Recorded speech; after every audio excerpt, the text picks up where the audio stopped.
Was this the real-life Five Nights at Freddy's?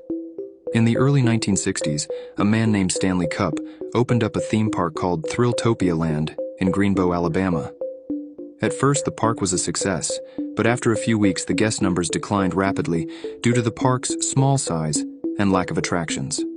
By the year 1965, the park would have less than 100 tickets sold in the entire year, but Stanley refused to shut down operations. That following year, a group of 4 friends snuck into the park after it was closed and decided to get onto some of the rides.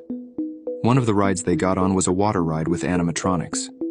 Everything was normal until one of the animatronics grabbed one of the guys out of his seat while the ride was still moving and took him into a back room. Somehow nobody else noticed until the ride was over. At first they thought he must have been trying to scare them until they heard a loud scream coming from inside of the attraction.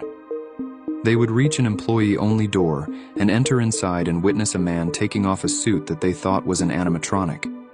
When they confronted the man, they realized it was the police chief of the town, and they demanded to know what he did to their friend. Without saying a word, he pointed to a door, and when they opened it, they saw that it was a long staircase that led to some sort of basement. When they reached the bottom, they came face to face with a group of men wearing animatronic suits, and when they took off their headgear, it was shown to be powerful officials in the town. But the last guy to take his off was the owner, and he would say to the friends, "Looks like we got 3 for the price of 1.